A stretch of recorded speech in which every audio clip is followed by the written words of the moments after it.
Father, this is real. Will you watch over me? Will you raise them up to be strong? I'm just a man with flesh. This is what you called for in your scriptures. You said they wore studs and fringes, they got it on. You said they don't follow the law, they doing it. You said under your house side they ought to love one another, and they doing it.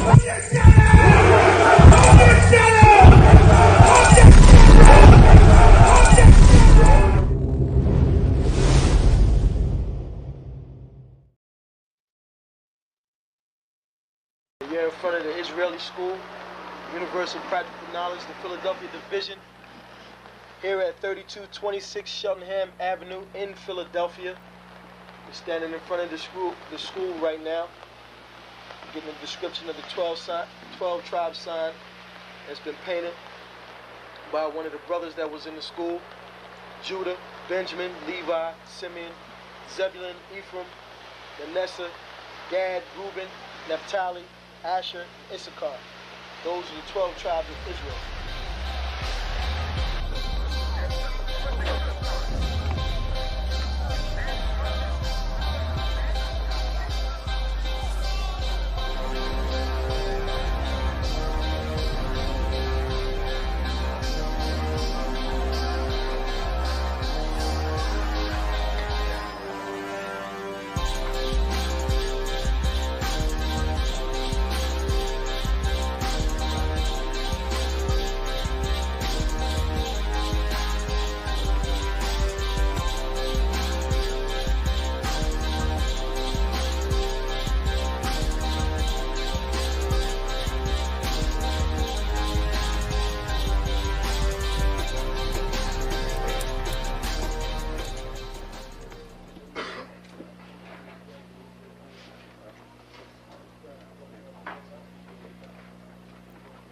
Shalom. Shalom. You've been waiting for this day, so this day has finally come. A lot of you have been wondering where this knowledge that you've been hearing is coming from, and the powerful truth that you've been hearing, how this was established. Well, we finally were able to arrange for the priests to come down from New York and spend some time with us. And I'd like to introduce them if I can. These are some great brothers. We're very glad to have them with us. We want to make them feel as warm as possible, because this is their work and the extension of their work and what they've laid down some time ago. I'd like to introduce, first of all, priest and Sixth Shield General, fourth in command in the nation of Israel, Lahab. I'd like to salute this brother. Majo. Barak.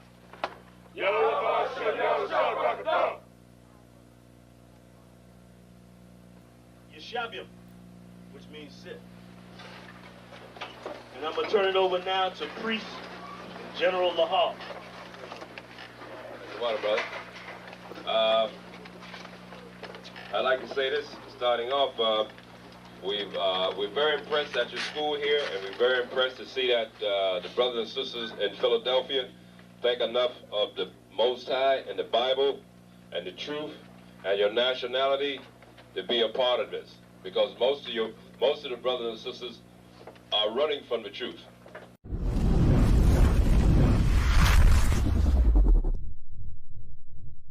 Welcome to ISUPK Detroit. Check us out on all social media platforms. Classes are Monday through Saturday. Monday is the history class from 7 to 9 p.m. Tuesday is scripture breakdown. Wednesday is biblical law class. Friday, Lashawan Kodash, Hebrew language. Saturday, the Sabbath service. Check out our community service program. We have food and clothing drives, helping the people in need. And we also have felony expungement services available. Join us and get involved.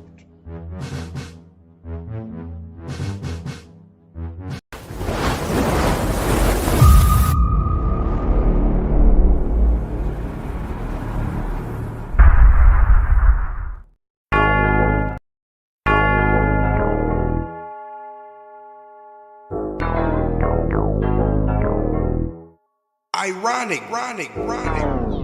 You know the truth is the truth, that's all I know. Cry loud and spare not, you gon' get exposed. A few real niggas left, you not one of those. Real soldiers, we was born to stand 10 toes. If he ain't one West, that nigga not one of mine. He got a purple 12, me, I got a black 9. The truth is the wife of my youth, chop of my concubine. Had to die to get my rib, that bitch forever mine. You know the game, a bishop gotta be blameless. But GMS teaching niggas to be rapists. They screaming we snitch. When Jordan Morgan was killed by your brother, y'all ain't say shit. Real prophets only dwell in the UPK, PSA, we don't sign NDAs. Real prophets only dwell in the UPK, PSA, we don't sign NDAs. Hey, 100 deep, 100 shields on, that's 100 priests. 100 boots, that's 200 feet. Tongue like a sword when I fucking speak. Teach you how to fish instead of fucking leech. Stop selling drugs instead of trying to fuck with me. Knowledgeable, but I'm rude in my fucking speech. Life is about warfare, not no fucking peace. Hey, bitch, I cry loud when I fucking speak. Make them wait a year before they fuck with me. Turn a street nigga to a fucking priest. Cross a priest, and I promise you forever sleep.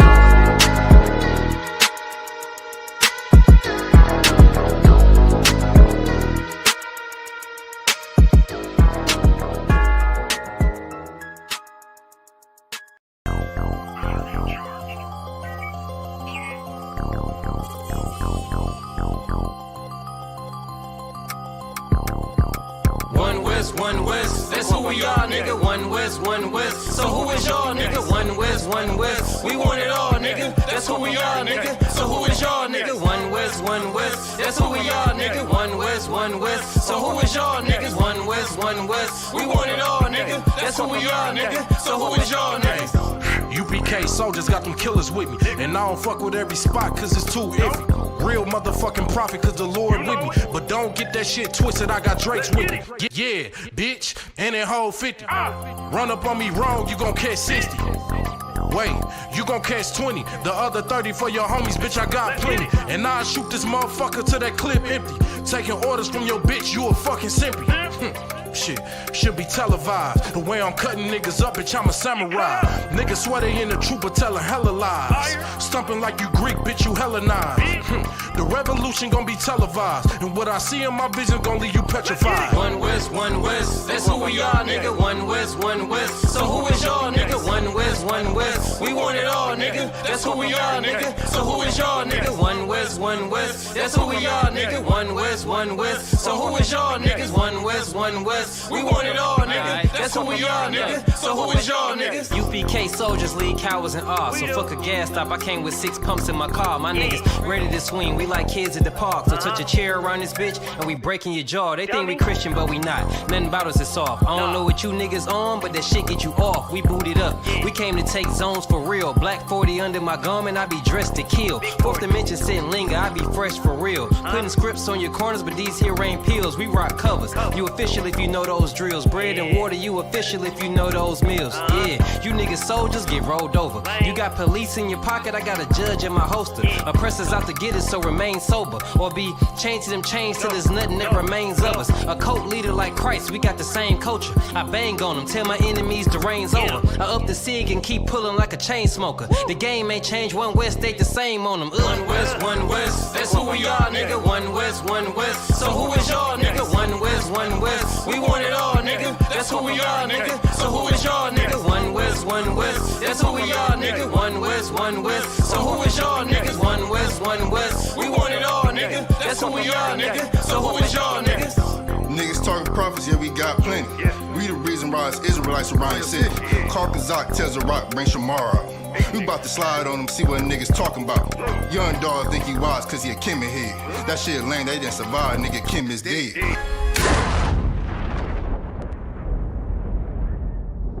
Where I'm from, little nigga, is a dirty game. I pledge allegiance to Yahweh, bitch, I'm UPK. Nigga, let's talk bodies. Set up on your corner, wake up everybody. Big priest, until I'm dead deceased. The mission is complete until you're off the street. Saw y'all on the internet, stumping down the street. But take the poor and the weak. Touch a sister or a brother, you gon' be sleep. But take the poor and the weak. One West, that's who we are, nigga. One West. So who is y'all, nigga? One West. We want it all, all, nigga. That's who we are, nigga. So who is y'all, nigga? One West, one West. That's who we are, nigga. One West, one West. So who is y'all, niggas? One West, one West. We want it all, nigga. That's who we are, nigga. So who is y'all, nigga? Fucking with the brothers, then I'm giving out major pain. Clip full of ball heads, I'm shooting out Damon Wayans. Driven ambition, I ain't never changing lanes. Wise as an old man, but I ain't slanging cane. This ain't a game, this shit way deeper than rap. You speaking the cap, but the shit y'all speaking is cap. I'm 5,000, but I still keep it a stack. I'm in the truth, not cause back then I was seeking the facts. Crying loud for the niggas that's deep in the back. And the Lord with me, ain't no reason for keeping the strap. We peep the attacks, niggas say we ain't speaking the facts. Stealing breakdowns every time we teaching in class. Niggas snitching, y'all out here squeaking with rats. We be on the street corners teaching that Jesus is black. We on 125th Street, Harlem, nigga. You see where we at? One West, one West. That's who we are, nigga. One West, one West. So who is y'all, nigga? One West, one West. We want it all, nigga. That's who we are, nigga. So who is y'all, nigga? One West, one West. That's who we are, nigga. One West, one West. So who is y'all, niggas? One West, one West. We want it all, nigga. That's who we are, nigga.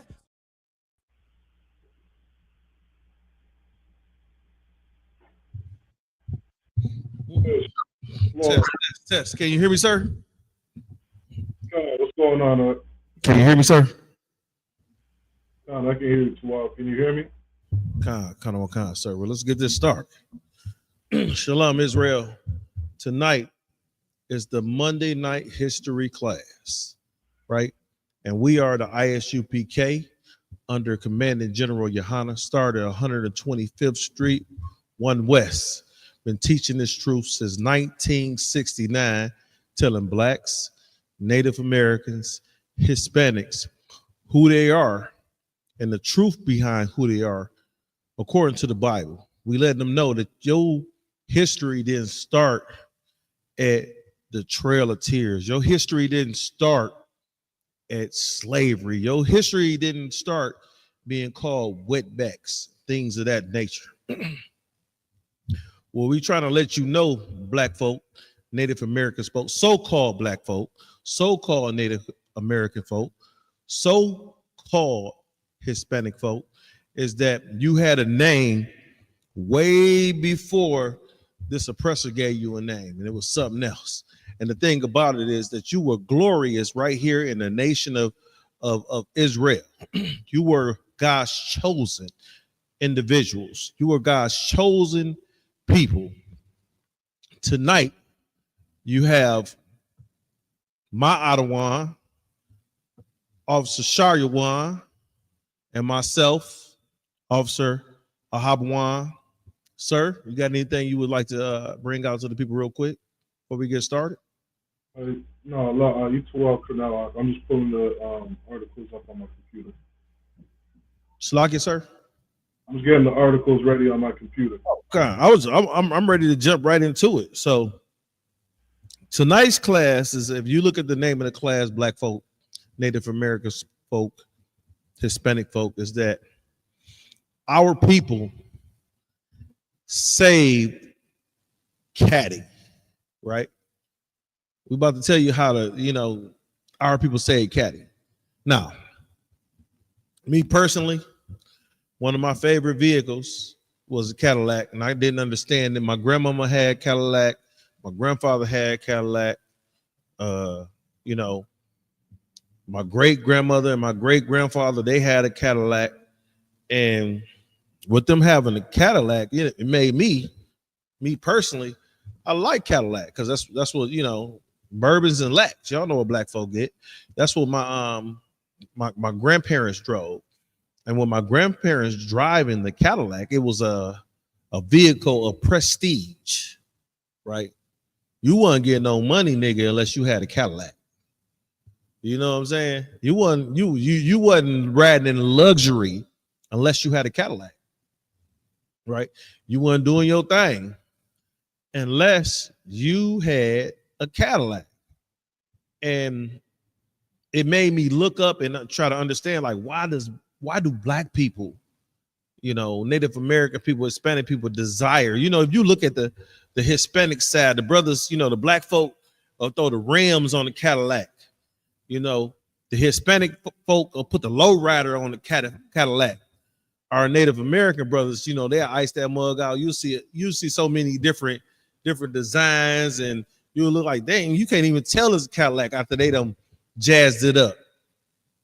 So it made me wonder, like, you know, why does, you know, our people love Cadillac so much?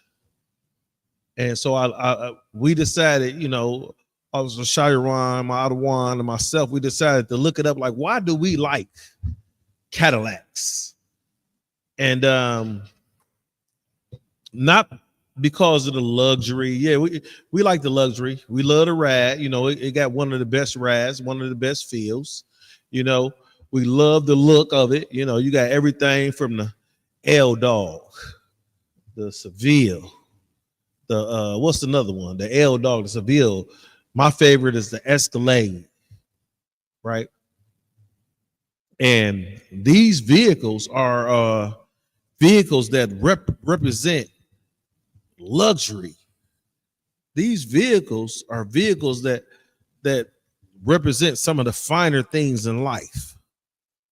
And with these vehicles looking at represent some of the finer things in life, I figure let's look it up. Everything over there say good? Okay. Let's look it up. Let's see what's going on. Why do we like Cadillac so much? Sir, you got something? Shariwan, you there, sir? Well, let's get to it when you're ready. Oh yeah, I'm ready to grab a article if you're ready, sir. Let's let these folk know the reason why Cadillac is around today is because your Black, your Native Americans, your Hispanic self, you guys are the reason that Cadillac didn't go out like some of these other luxury vehicles years ago. You got to understand that Cadillac and some of these other luxury vehicles started right around 1903, right? And we're going to put up the articles to prove these things to you, that Cadillac started around 1903. And, you know, in the early 1900s, America was, you know, part of the steel revolution. It was doing all right. But when the 20s hit, you know what happened during the 20s. During the 20s was the start of what the oppressor calls the Great Depression. And with the 20s, the Great Depression going on, understand that our oppressor started to lose money. He ain't have money, right? They got into food lines and the clothing lines, right? They out here reaching out the same way we're, you know, Black, Native American, Hispanics doing today. They was reaching out for handouts. They was trying to get some help from any and everybody that would help them. And the government was not in the position because of the Great Depression to help them the way they wanted to be helped, right? So things started to fall down. But there were a couple of things that went down, you know, that during the Great Depression. Understand that during the Great Depression, the start of the Depression in the 20s is we had Black folk had a city in Tulsa, Oklahoma that was, pardon me, that was called Black Wall Street, right? With it being called Black Wall Street, understand at the time in the 20s, right, that Black Wall Street had the second largest bank in the world. Black Wall Street had the second largest bank in the world. Black owned, Black ran. Black people only dealt with Black folk at the time. Right, during the 20s, the early 20s, right, during that time, the largest bank in America was owned by Black people. The largest bank in America in the early 20s, the largest bank in America was owned by Black people, right? So, you know, I hear a lot of people saying, you know, the hood ain't got no money, when if the hood ain't got no money, How are these individuals that feed off the hood get money? How is the dope boy get money? How is who own your gas stations? The Arabic own your gas stations and your liquor stores. How they get money if the hood ain't got no money? The East Indians own the 7-Elevens and the what's that? The church's chickens. How they get money if the hood ain't got no money? Right. And we can continue, right? Because you see in your own neighborhood, we here in Detroit, Sharywan, you over there in Windsor, right? So we see brothers ratting the luxury vehicles. We see the brothers wearing the fancy clothes, the nice chains, the Jordans, good fancy shoes, the Kohans, all the name brand stuff. And you see these name brands worn by individuals that, the world says that, oh, the Negro, the Hispanic, the Native American, ain't no money in their neighborhood. So if there ain't no money in their neighborhoods, how do such things happen that allow our oppressors to become financially well off? How do those things happen? Right? So if you don't mind, sir, I want to jump straight into one of these here articles about the history behind black folks' love for Cadillac.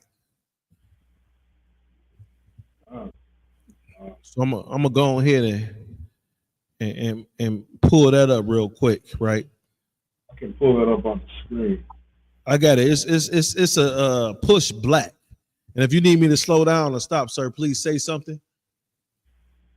Okay, no sweat. You ready for me? Come on, let's get it started. Black folk, Native American folk, Hispanic folk, right? Understand, like what we teaching tonight is that the 12 tribes get out here and they get money and spend money on the things that they want, things that they got. Even though that the gross GDP says that our people have less than 1% of the gross GDP right here in America, right?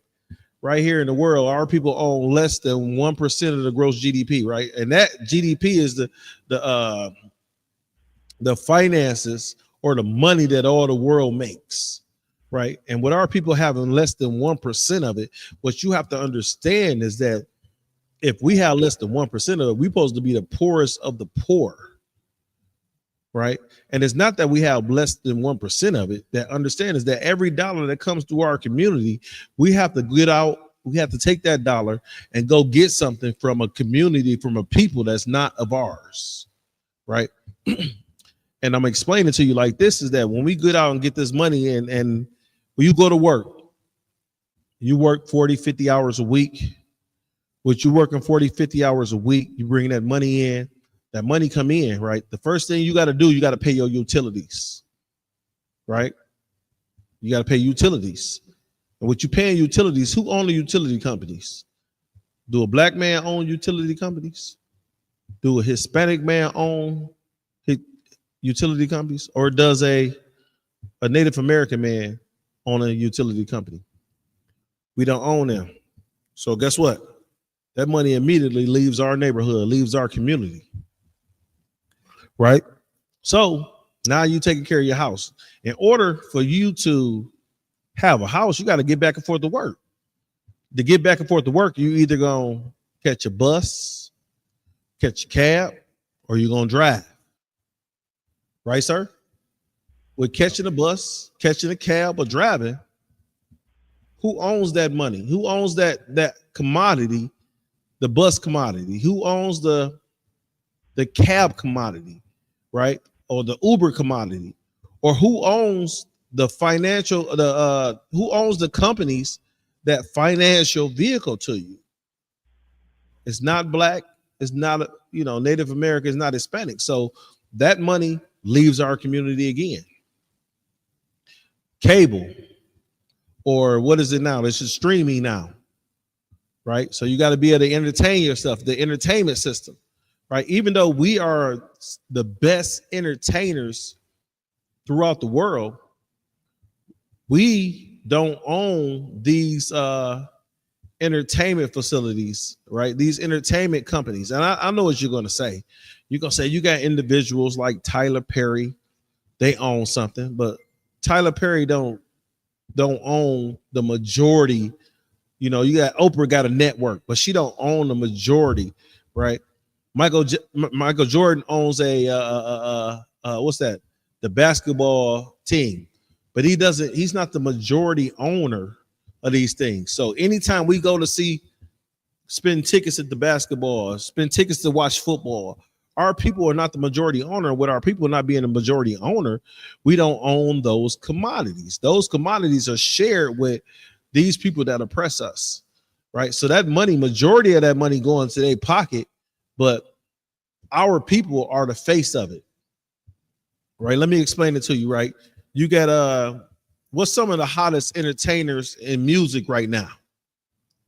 You have the what's that little hood right name? You got the Sexy Reds and the Megan Thee Stallions. You got all. You see what I'm saying? You got these little I like to call it indigenous hoodicus radicus. That's the Latin name. Right. So you have these individuals that they get out here, you know, she popping her thing, you know, what they say, twerking at the headlight on the red light. And she's doing these things, but she don't even own the what you call that when you own your own music. She don't own sir, what's that called when you own your own music? When you the rights to your own music. Oh, record label? No, it's not the record label. I was just watching an interview with Sir Mix-a-Lot, and Sir Mix-a-Lot said that he made $100 million off of Baby Got Back. And the reason why he made $100 million off of Baby Got Back, because he never sold the rights. It's called something. It's the masters, right? He never sold the masters. He never sold the rights to Baby Got Back. So anytime somebody don't, Sir Mix-a-Lot getting paid. But we put ourselves in such a bind. Like you look at people like what's the baby the brother name? You be like, shake it all, babe. Twist and shout. Chevy Chase. He sold his masters and his rights years ago, where this brother still had to perform he couldn't perform no more. Right? Anita Baker sold her rights. She still had to perform till she couldn't perform no more. And not to get off subject, is that like I said, tonight's class is about Black folk saving Cadillac. But I bring up these other things and then bring up these other entities because that Black folk got money, right? It's money in the hood. It's money in the community, right? We, as Blacks, Native Americans, and Hispanics, right? Two things we have to do. First, we got to follow these laws, statutes, commandments of the Most High God, right? The second thing that we have to do is that we have to come together. Oh, nation is not desired. We are the least desired people on the planet. We have to come together as teammates, right? Right here in the ISUPK, you'll see the most brotherhood that you see in any other organization across this planet with our people, right? You got brothers in here that'll take the shirt off their back and give it to another brother. You don't see that out there in the streets. You got brothers out here that follow these laws, statutes, and commandments so well that, you know, they will. You got in the streets. I remember the brother was like, man, that's my man's right there. I kill for him. Right. You got brothers in here. Yes, these brothers they will assassinate somebody that tries to come up against you in a very violent form. But you got brothers in here that will lay down their lives for you. And when I say that, you got brothers that's over you, that's required to protect you, right? Yeah. Hey, sir, I'll see you in a minute. You got brothers that's Precinct Officer 5,000 Rock. You know, that brother right there has taught me so much. And what you all got to understand is that Zarak in years on this earth, he's probably had 20 less than I have. But years in this truth, I look at him and say, Khan, I don't want Khan. This brother is knowledgeable, right? When I call him up for some counsel, even though the brother is 20 years on this earth, younger than me, the brother is 20 years older than me in this truth. So I have to go to him for counsel because he knows what he's talking about. Because I'm gonna do some young, I was gonna almost say some young nigga sugar honey iced tea if it wasn't for that brother. But let me you got something, sir? If I could.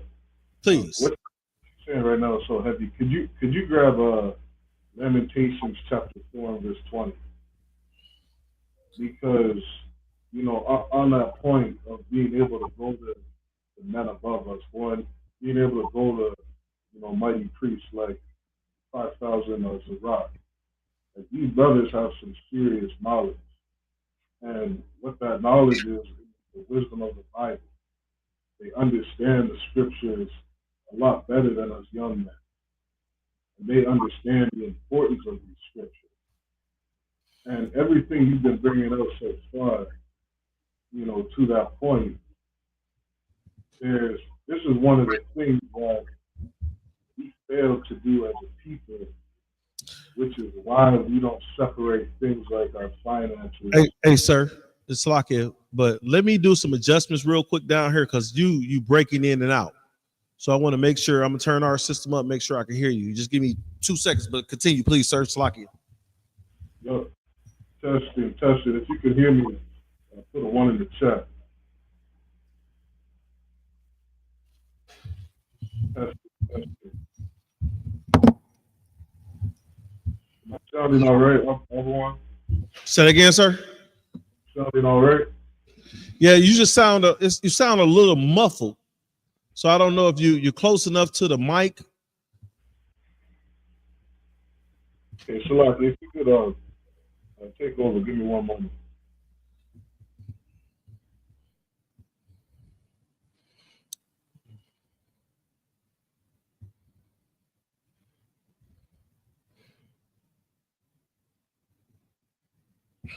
So, sir, like you were saying, you said to bring up Lamentations.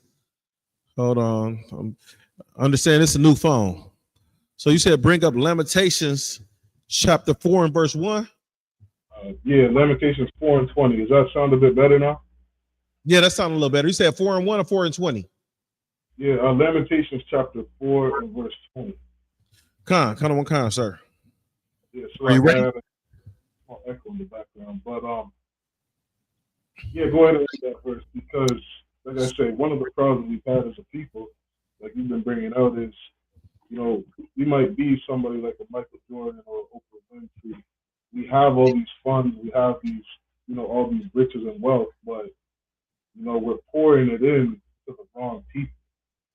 You know, we're giving our money to another nation, you know, helping Cadillac grow rich, helping all these different car industries gain all this wealth off of them.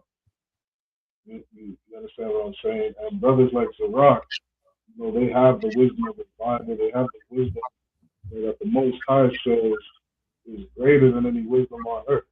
Like the scriptures say, the wisdom of this world is foolishness to God. They never picked up Lamentations 4 and 20 and read it and understood it and understood the importance of it. So let's get that verse. This is Lamentations chapter 4 and verse 20. The breath of our nostrils, the anointed of the Lord. Israelites, Black, Hispanics, and Indigenous. Keep reading. Was taken in the pits of whom we said. We brought over to North and South Central America, scattered out throughout the world. Understand? And being in a pit is being in a low state, being in a place of where under his Slakia, sir, your voice went away.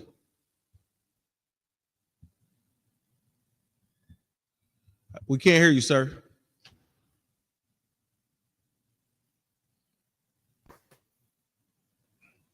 Slacky, can you hear me now? Yes, that's much better. Okay, Con. Yeah, right. I was saying, so we were taken to a pitch. We were brought into, we were brought into slavery. We were brought in a place where we were below every other nation, living amongst us. We're in North and South Central America, just under everybody. We give our money to Elam, the East Indians, their gas stations. We give our money to Europeans. We build up their car industries. We build up their wealth. We do things like celebrate Christmas. We get our oppressor rich rather than pouring money into ourselves. We're in a place where we're below every other nation on earth. Keep reading. Khan. The breath of our nostrils, the anointing of the Lord, was taken in their pits, of whom we said, under his shadow we shall live among the heathen. You know what blacks, Hispanics, and indigenous people said? We said we're going to live amongst the heathen. Understand? We're going to live like our oppressor. We're going to live like our daddy. We're going to live like our slave owner. We're going to live like this white man. We're going to be just like them. That's the problem with blacks, Hispanics, and indigenous. Because of people like Martin Luther King, we thought it was good to join hand in hand. But really, from the start, we're not supposed to be joined to anybody. We're supposed to be a separate people, a holy people. That's our downfall as a people. That's why this class, like this topic that Abawan's bringing out, is so heavy. We're not supposed to join hand in hand with our oppressor. We're not supposed to live like the European man. We're supposed to live according to these laws, statutes, and commandments of the Bible. If I may, sir. Come. And what's so heavy about what you're saying is that we right here in this scripture, it says we shall live among the heathen. And we're living among the heathen. What a lot of black Native Americans and Hispanic people don't understand is that Cadillac never wanted you to buy their vehicles, right? Cadillac, when it first came out, and we got articles that will prove it to you today. Now, Cadillac, when it first came out, it was for the luxurious white man to have. They never wanted the Negro, the Hispanic, or the Native American in their vehicles, right? They wouldn't sell it to us. So you're going to see an article that we have here tonight. What you're going to see is an article here tonight that says where black folk, Native American folk, Hispanic folk, we're all in the same grouping, gave a white friend or associate $300, $400 to go out and buy them a Cadillac, right? And when they went out and buying the Cadillac, that's how the black man and the Hispanic man, Native American man got a Cadillac. If you ever watch, I believe it's Men in Black 3. You ever see that movie? That's the one when they had the dude on the space moon and he escaped and they had to go back in time to capture him. If you watch that movie, Will Smith was driving a Cadillac, right? When I'm driving a Cadillac, the police immediately pulled him over. It's like, where you steal this car from, boy? But if you don't mind, sir, I would like to get into that first article. Kyle, let's get it. Did you want me to read that for you, or? Con, sir. Okay, Kyle, I'll pull it up right here.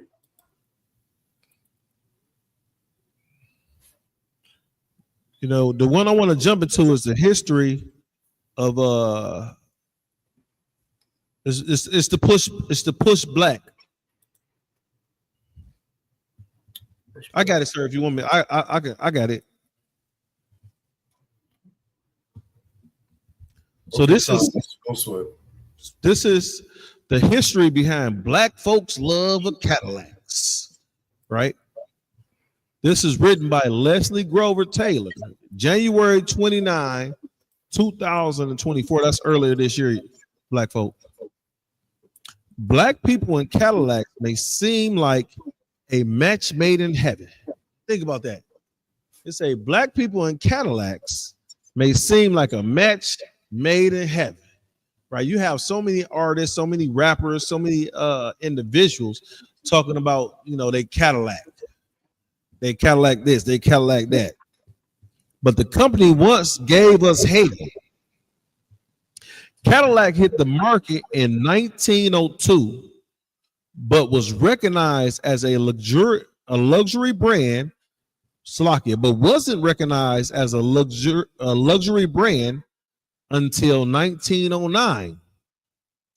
It began targeting prestige crowds, meaning there was an unwritten rule that no dealership would sell black people a Cadillac. Right? Understand this, sir, is that they wouldn't sell black people a Cadillac. Right? So that means that we were not looked at as a prestige individual at the time. They only sold these Cadillacs to prestige individuals,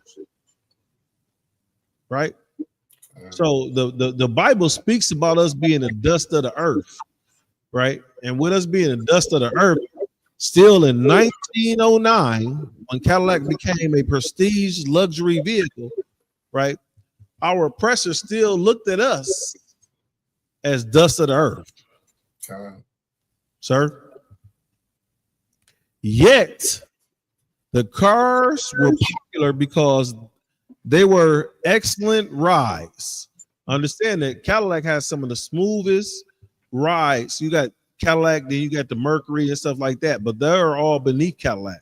Cadillac had one of the best rides of all the vehicles.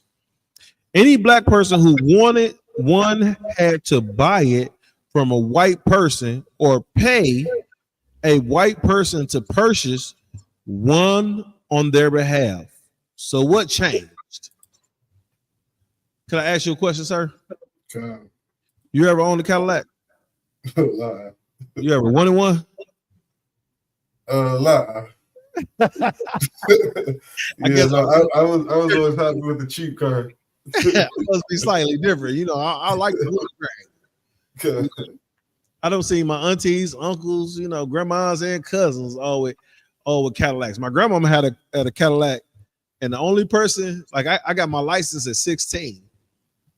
So my grandma had a Cadillac, and I had my own car at 16.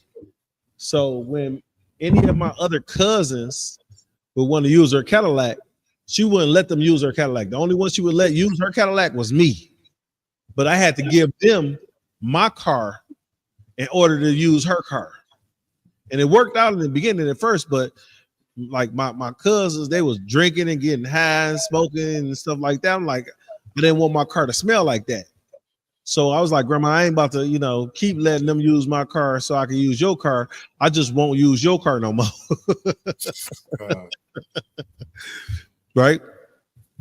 It says any black person who wanted one had to buy it from a white person or pay a white person to purchase one on their behalf. So what changed? Right? This is what changed. It's going to explain in the next couple of verses what changed and why Cadillac started to allow blacks, Native Americans, and Hispanics. When they say black people, it's talking about you Native American, talking about you Hispanic. They ain't want none of y'all in their vehicles either, right? They just say black people so you understand who they're talking about. They're talking about the 12 tribes. They didn't want any of us in their vehicles, right? So it says Cadillac took a hit during the Great Depression, right? During the Great Depression, the brand suffered so much that it was on the verge of closing down. But then came a crucial decision.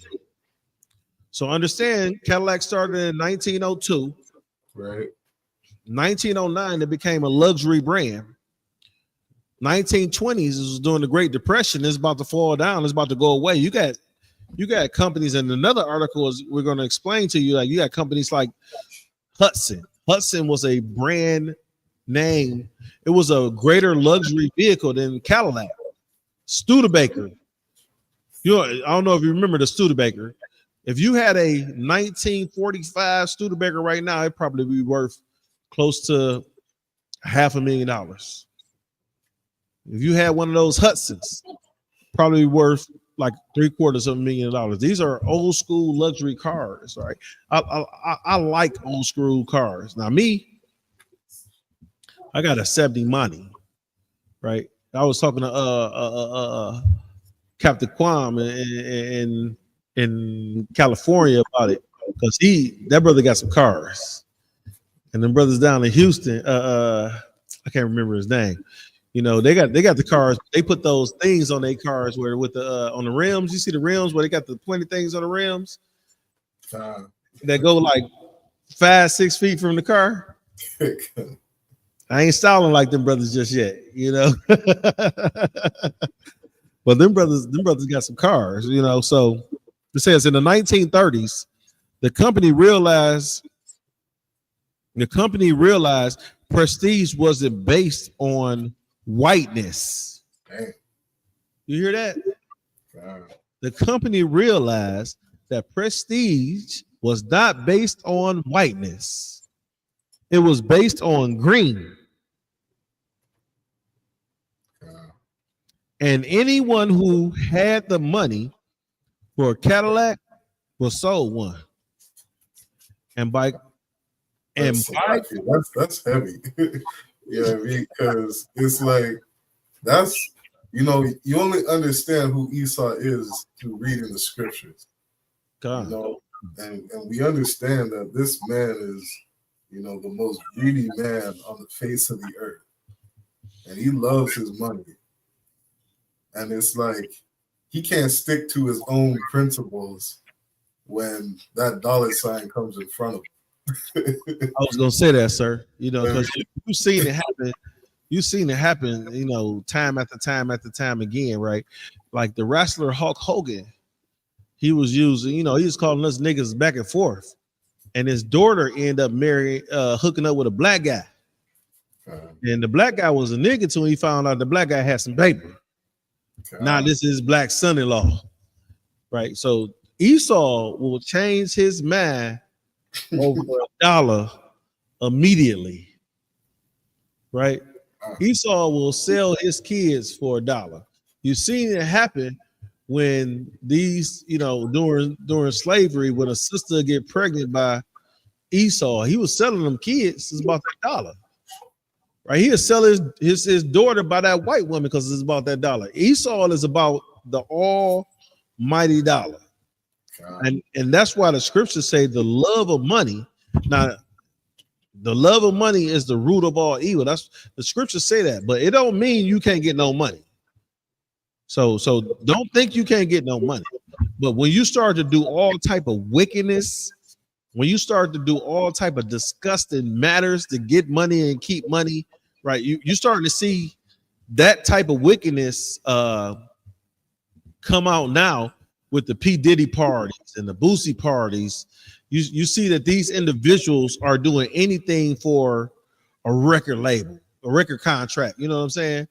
Entertainment contract, right? Any type of contract that's gonna make up some money, they willing to do some vile and lewd things in order to have this contract that's gonna give them a couple $1 million. God.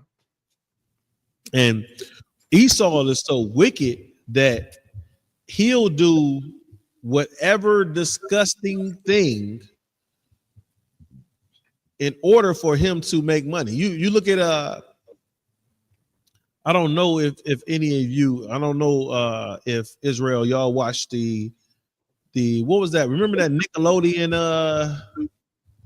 We don't even got to go there, right? We'll go to individuals like the Nickelodeon thing where in the Disney, these individuals knew that their children were going to be taken advantage of sexually by these Edomites that was in power, right? And they basically, some of them told the kids, you know, we're gonna drop you off and I'll come back and get you. And then now you got this documentary with Nickelodeon and documentary with what's the other one, Disney, showing how these children were desecrated from Esau, you know, mentally, physically, and sexually, because the parents wanted the fame and fortune, right? And it's not just Esau. It's you see it with our people too, but it's more precedent with Esau because they have the finances to how can I put this? They have the finances to cover it up. Like, what's the Weinstein Island? Was that Weinstein? Yeah, Eric or something like that. Eric Weinstein or something like that. The one that was apparently the one that they said hung himself in the prison. God. Yeah, I can't believe that. You know, I'm not gonna say I don't believe that, but at the same time, is, you know, he had a lot of powerful people and was ready to get a lot of powerful people in trouble. So, you know, he was screaming, I want to stay alive, but then he didn't. God. Right. So Esau, and when we come back, let's come back to this here, Israel. Esau doesn't care about whiteness when it comes to greenbacks. Esau don't care about pure blood when it comes to greenbacks, right?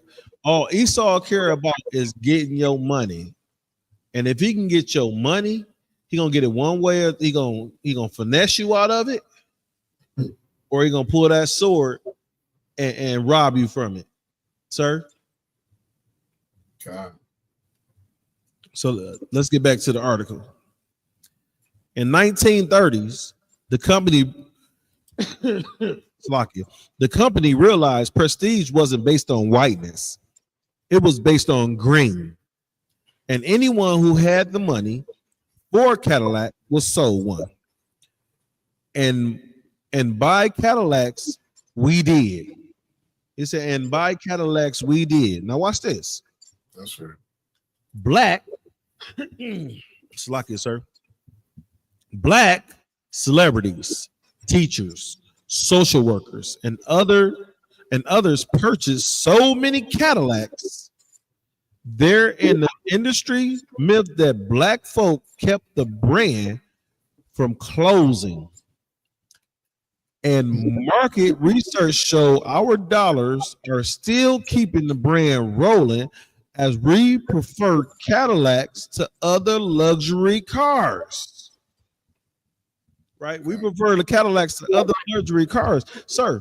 And what's so heavy about this is that I thought I liked Cadillac because it was sweet. This might be ingrained in my DNA. This might be the same thing as Stockholm syndrome. I don't know yet. I'm gonna have to do some further research on this right here, sir, because this sounds like this might be ingrained in me. Because you remember Outkast said nothing but the blacks. Right. All the hustlers. I'm talking about a black man's heaven. The Cadillac was in a black man's heaven according to Outkast. Right, but that might be, you know, some music before your time, sir. It says Cadillac might be a luxury, but the real wealth in the story is what happens when we move collectively. Understand, black folk, Native American folk, Hispanic folk.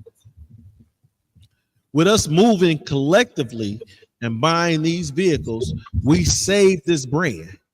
Imagine what we can do if we move collectively in this truth.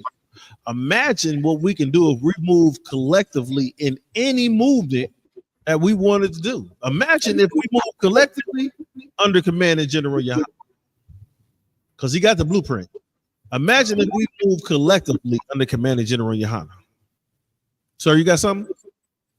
Yeah, no, that's so on point. You know, it's like we as a people, we could accomplish so much if we would just join and keep to ourselves. You know, like you were saying earlier, like that Black Wall Street that we built up. You know, even we did that class. We built up our own damn little Black Wall Street here in Windsor. You know what I mean? We have places all over North and South Central America where we had success when we stayed to ourselves. You know what I mean? We can accomplish so much if we would continue to do that. You know what I mean? But yeah, that's it. That's heavy what you're saying, sir. It said Cadillac might be a luxury, but the real wealth in the story is what happens when we move collectively. Our unity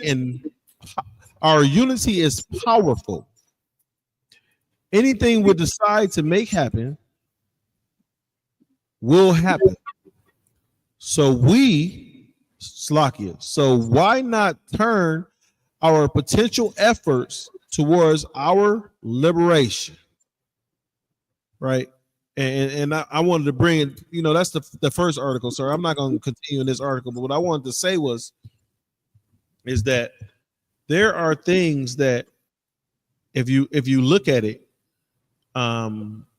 before, like you talked about Martin Luther King earlier, and right. Before Martin Luther King came and said, you know, instead of shopping at Ray Ray's and Pookie them boutique, you need to go to SS Kresge's, you need to go to Hudson's, right? Before Martin Luther King came and said, you go sit in downtown so that these people can beat the hell out of you and spit on you, you was eating in your own neighborhoods. Your own neighborhoods was flourishing. We own 65 to 70% of the businesses in our own neighborhood before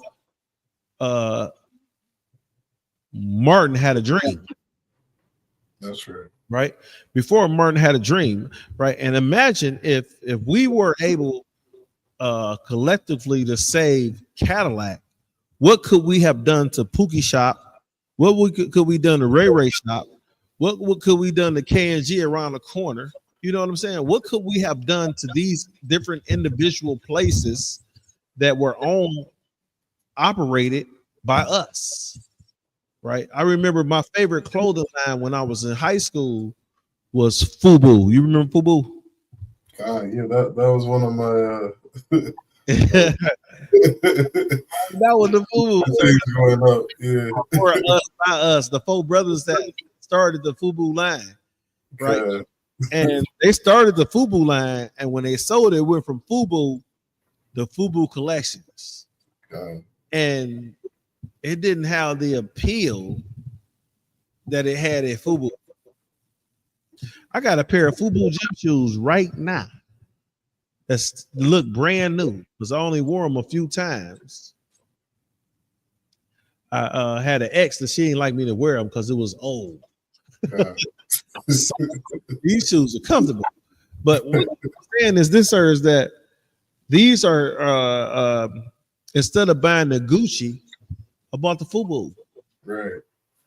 Instead of buying the Levi's, I bought the FUBU. And there was a lot of brothers in my neighborhood that we all did the same thing until FUBU sold that until they sold their interest in that clothing line. So that was one article, Israel, about how black folk, you know, these black Native Americans and Hispanics supposedly not supposed to have no money. Remember, black folk supposed to be broke. Black folk ain't supposed to have a dime, right? These are the things that we saved. This is one of the things that we did to save FUBU. I mean, not FUBU, but to save Cadillac. Cadillac was going under. You don't hear about Studebaker. You don't hear about none of those, right? To the point where you don't even hear about, which was a black-owned facility, was Packard. Packard was a black-owned automotive facility, and we'll probably get into that in another day, but we were so gun-ho on getting Cadillacs that we didn't even save our own people. We didn't even save the Packard. right? And now, if you live out here in the city of Detroit, I'm sure you're familiar with the Packard building right there on 94 and East Grand Boulevard. That was a huge plant that was set up. And when it was sold, sir, I'm about to tell you some amazing stuff. Imagine what you think this plant was sold for. Now, I will say it was abandoned. And this thing took up probably 7 city blocks, right? It was 7 city blocks. They filmed multiple movies over there, from Transformers to Four Brothers that was filmed in the city of Detroit. They filmed multiple movies over there. Imagine, just take a guess of what you think they sold the Packard plant for. Oh man, I have no idea. Now, they sold it at an auction for, a guy put a bid on it for right around $700,000 and reneged on the bid, and it ended up going for a little under $400,000. Right? The owner, the guy that bought the Packard facility for $400,000, made that money back on one movie, allowing them to film over there, and never renovated it. He never renovated it. Right? They haven't started renovating it till recently. And matter of fact, the next time you come down to the city, let me know. I'll run you past that area so you can see what I'm talking about. So I'm gonna jump to this other article, sir, if I may. Yeah, if I could, before you get there, you know, this is just you have brought up something, you know, just a thought. This is a book, you know, a great book for brothers and sisters to get. I don't know if I can show that. It's 100 amazing facts about the Negroes. Say that again, sir. It's a book it's like 100 amazing facts about Negroes.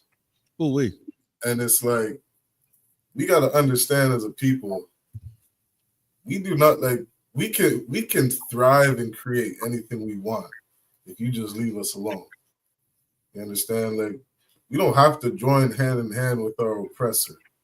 When they left us alone back in the early 1900s, late 1800s, you know what I mean? And they said, you guys can't come to our schools because we don't want you here. What do you think we did? We didn't just roll over and die. We built our own schools. Damn right. We set up our own buildings for us to come together. Damn right. They don't want us in our restaurants. We had our own restaurants. Damn right. Understand? Nobody cooks better than us. What are you gonna go to Jimmy's restaurant for to get some, you know, plain bland potatoes and chicken? You know what I mean? How many times when you go to Shaquila's? Right. You understand? Like, we're not gonna roll over and die just because we don't join hand in hand in our oppressor. Like, there's so many amazing things that we've created, so many amazing things that we're capable of doing. You know, like the Bible says, we're above all nations on the face of the earth. You can see it. You see it in our music, our sports. You see it in our creativity. We got the first Black heart surgeons. We've done all the inventions. You know, Lord knows how many inventions we've created here. And you know, we just got to bring that and keep that to ourselves. Go ahead, Avon. Salakia, sir. Really, Salakia. And they say that the oppressor, the only thing the oppressor ever created was the patent office. God. Right? Understand is that, you know, your peanut butter and jelly sandwich you eat, who created the peanut butter? Your traffic light, who created the traffic light? Your air conditioner, who created the air conditioner? These are all things that we created. And that might be a class we have to bring out. What did the Black man create? That class would probably go on for 6 or 7 weeks in a row. Yeah. Right? What did the Black man, Hispanic man, Native American man create? Understand is that we were in being oppressed and in slavery, so we had to do the things so that our families wouldn't be sold off. So we had to help Master make some more money so he wouldn't sell our son or our daughter that was just born. We had to help Master make some more money so he wouldn't sell our wife, right? You had to make Master make so much money that he wasn't attracted to your wife because he doesn't follow the law, statutes, and commandments of the Most High. When I'm not following the law, statutes, and commandments, he will take your wife, and I mean he will take your wife. Even though us, Israel, we know that's some nasty, foul, disgusting thing. But Esau doesn't think like that, right? What he thinks is with the sword, with his rod, and how to get money. Esau want to get money. He want to put his rod in something, and he want to kill something. And majority of the time, black man, Native American man, Hispanic man, those things are your people, your wives, your daughters, your sons, right? Because your son's not off limit. You ain't off limit. I can prove it to you, buck breaking. You ain't off limit to what Esau, when Esau has an agenda, it's to destroy you. That's all his agenda is to destroy you, right? The scripture says that the devil comes to kill, steal, and destroy. Who is the devil? You know who the devil is. We've been preaching it. I'm gonna say it again. According to the scripture, the white man is the devil the Bible speaks of. So when the Bible says that the devil comes to kill, steal, and destroy, who? Slack it, sir. Who does he come to kill? Who does he come to steal? Because he killed you, and this is scripture. He unalives you, black man, Native American man, Hispanic man. You want me to prove it? Slavery, the Trail of Tears, right? Alamo. We can continue this because he came to unalive you. Who did he come to steal? You, black man, Native American man, Hispanic man, right? He stole you from one land and put you in another land, right? Every single one of us. That's what he did to us. Stole us from one land, put us in another land. And you know what's, and I hate to go off topic, sir, but unfortunately, I'm a football fan. And I've been watching, these football players, and these brothers are making millions of dollars. These brothers are making millions of dollars. And the first thing you see these brothers doing, man, is kissing one of the oppressor's daughters, tonguing her down, proposing to one of the oppressor's daughters. And that right there disgusts the hell out of me. I can't understand. Like me personally, it's like even before I came into the truth, I couldn't see myself being with an oppressor's daughter because my great-great-great-grandfather rolled over in his grave. That's right. You know what her great-great-great-grandfather did to me, and you gonna do this? And I see these brothers out here loving these oppressors' daughters when it's a sister that need to be taken care of. Matter of fact, 4, 5 sisters, get your son. But I digress. Let's get back to the topic. God, if I could just say a quick point to that. Please. Because it's something I always thought was kind of crazy. Like my grandfather, he did some prison time in Canada because he was caught kissing a white woman. And you said your grandfather? Yeah, he did some jail time. How much time he had? Salakia? How much time did he have to do? I don't know. And Lord be with him, may he rise again. Maybe there's an aunt or uncle I could ask. They might have more information on that. I just remember through some of the stories he told me when I was younger. Yeah. But it's like, I kind of grew up in, a family who, they knew the white man was the devil. Yeah, I mean, I was taught that from a young age.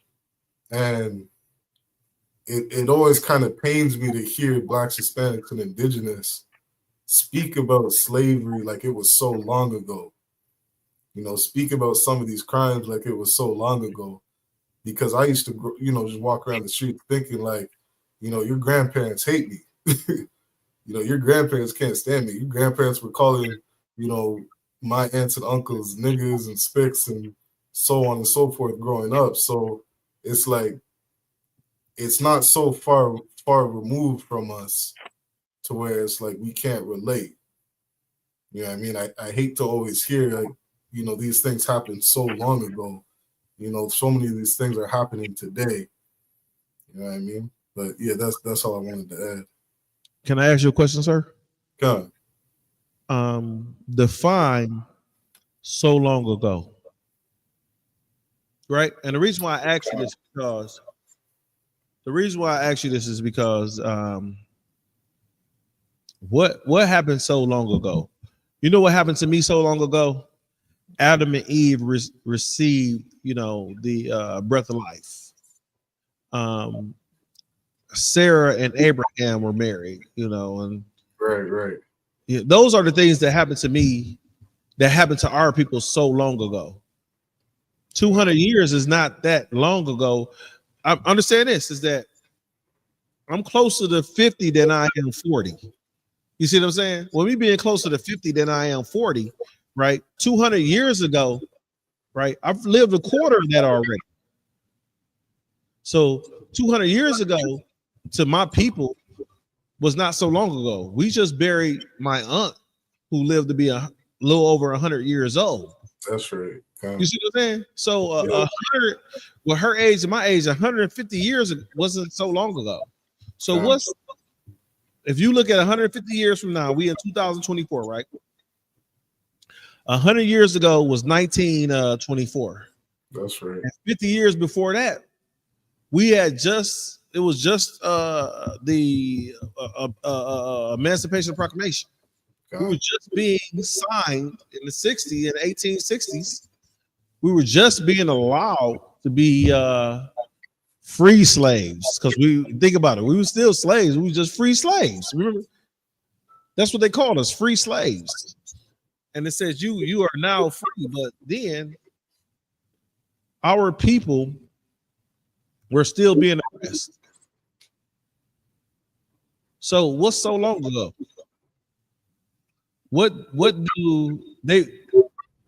And the reason why I ask this, sir, is because the oppressor tells us to forget about things like slavery, Jim Crow, even as recently as forget about George Floyd and Fernando Castile, Breonna Taylor, Sandra Bland, and the list goes on. But yet still, they tell you to remember 2011.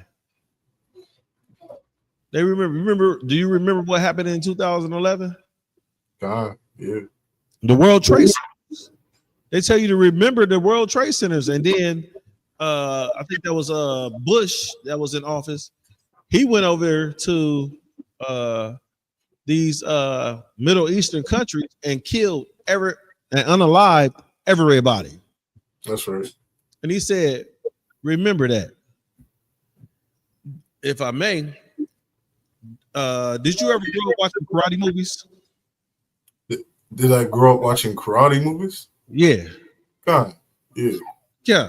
Most black brothers, we grew up watching karate movies. And we're growing up watching karate movies, right? And majority of the karate movies, right? What happened in those karate movies?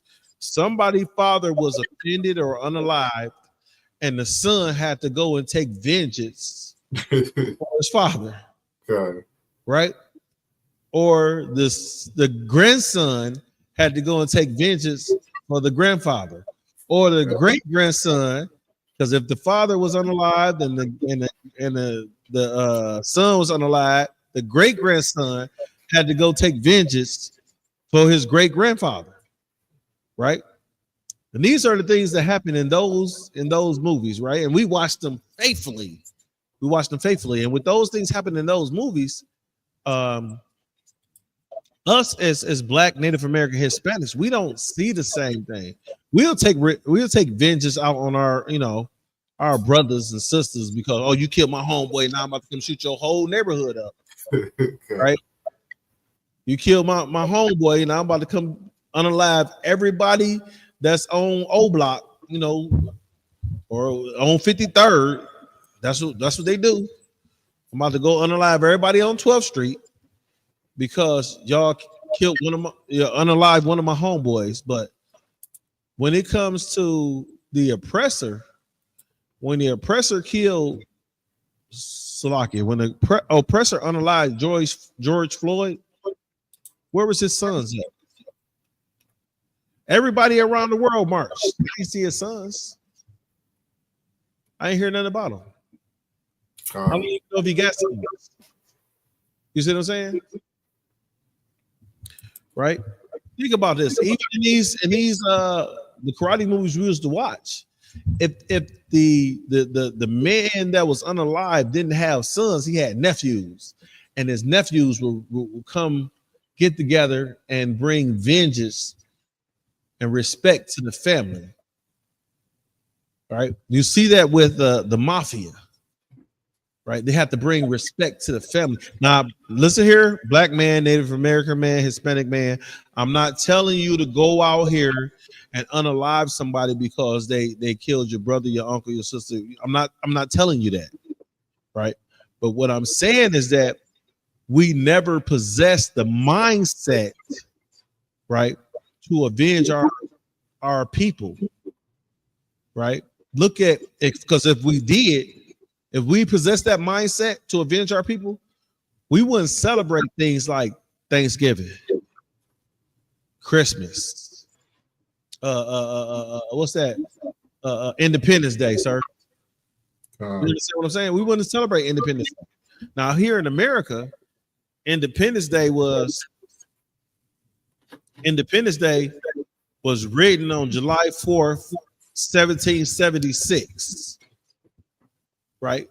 July 4th, 1776, my ancestors were still in chains wearing jingle bells, getting beat down by the oppressor.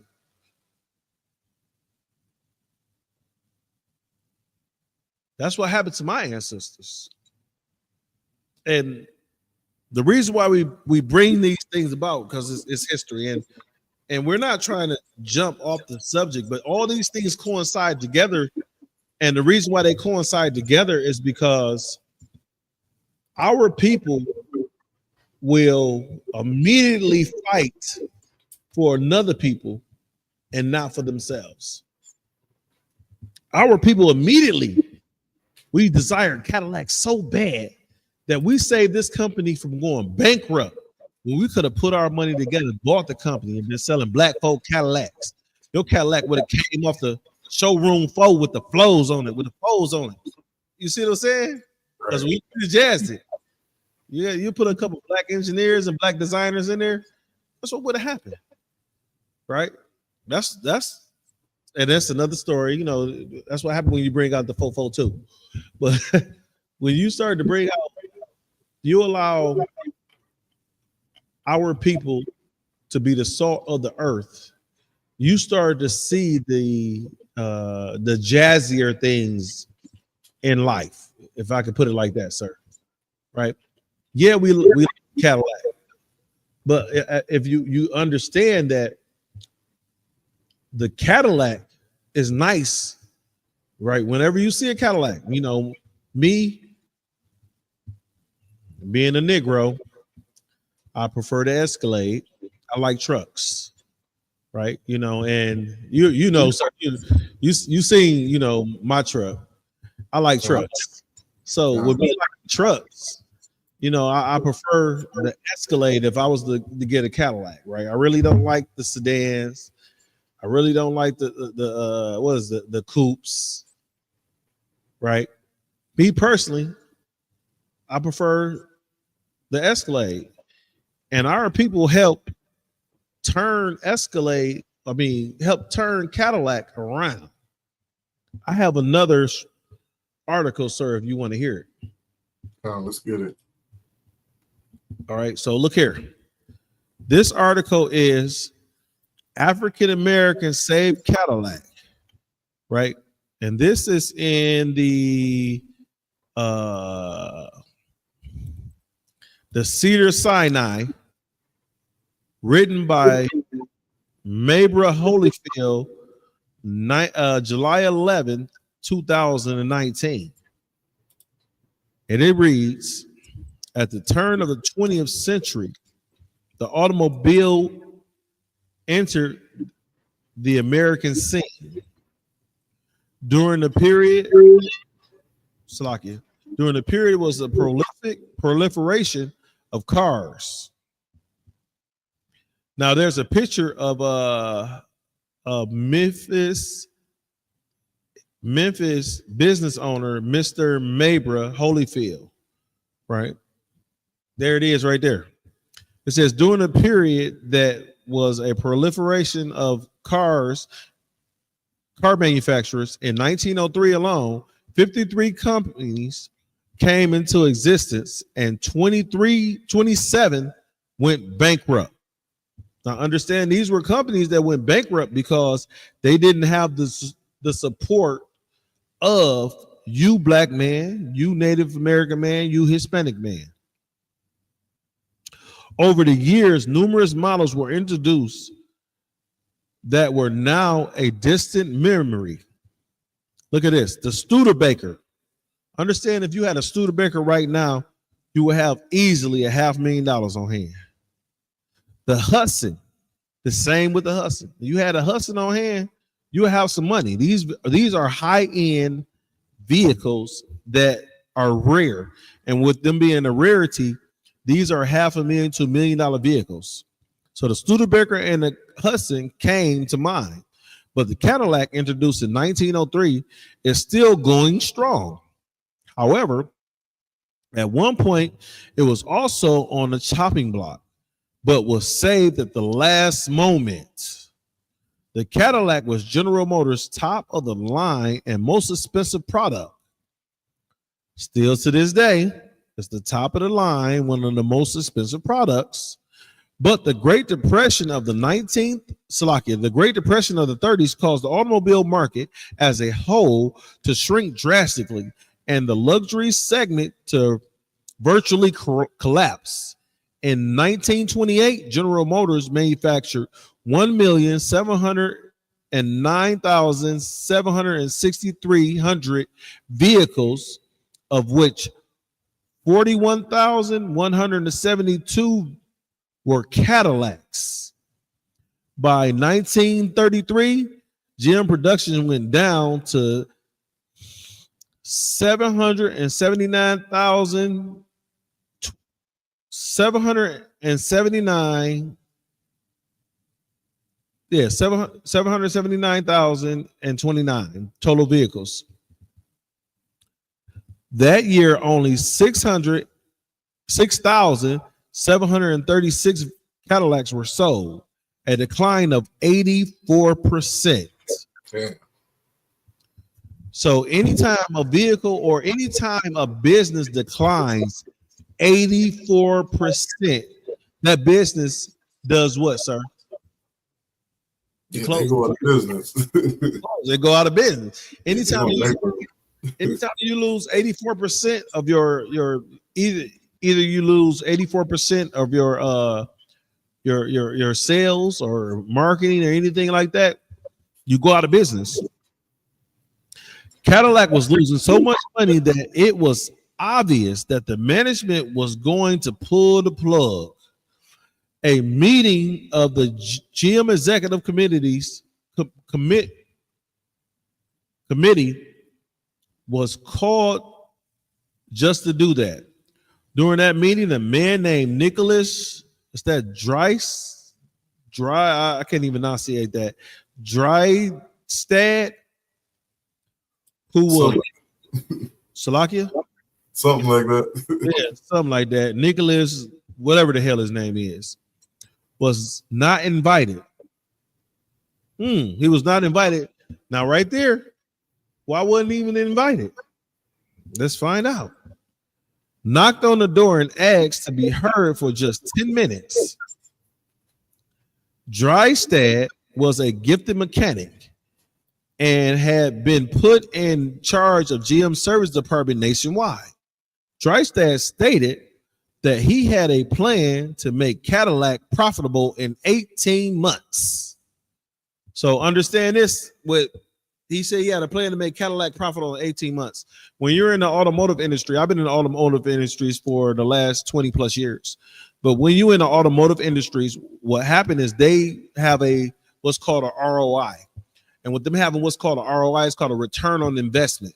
And with them having what's called a return on investment, if you put money into something, they want their return on investment in no less and no more than 2.5 years. Right? Being a black man, if you put a project out there and they want their ROI to be they want their ROI to be 1.5 years. So me being in the automotive industry, when I put a project out there, even though the standard is 2.5 years, they expect me to make it back in 1.5 years. So we'll leave it at that.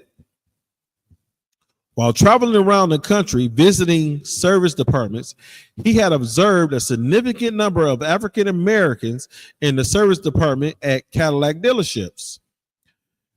They were members of a tiny African American elite: boxers, entertainers, lawyers, doctors, and ministers. At the time, it was GM policy not to allow its dealerships to sell Cadillacs to blacks.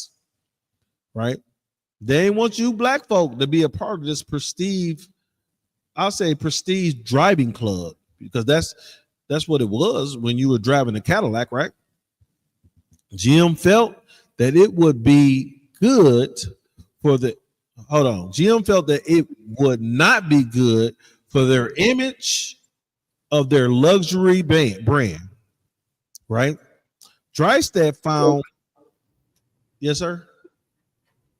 Drystad found out that blacks were paying white men $300 to purchase the cars for them.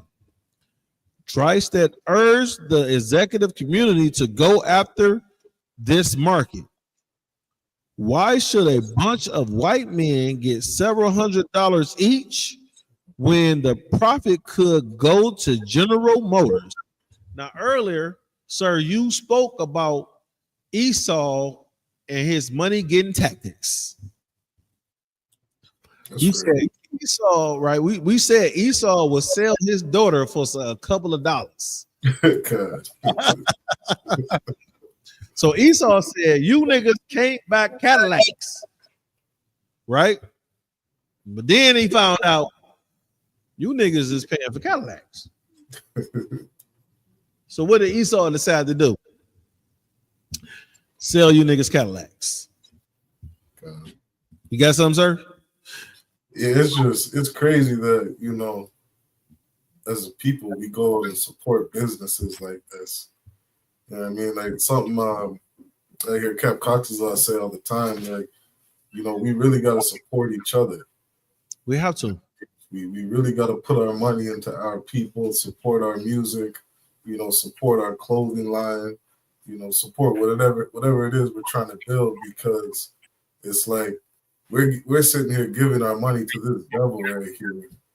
You know what I mean? Who wouldn't sell us a car because the color of our skin? Because of the hatred that he has for us. You know what I mean? But when he's going out of business and all of a sudden he needs us, he opens up the door, we help this bastard. You know what I mean? Like, that's such a disgusting thing that we do. Slacky. Sir, if I may. Okay. Now, what you got to understand is one of my favorite movies is Django. God, yeah. You ever see Django? God, I'd have to watch it again, but I definitely remember. You gotta watch that, sir. You gotta watch that, because Django is about a German and what's the singer name? He is a comedian and singer, Jamie Foxx. Jamie Foxx, yeah.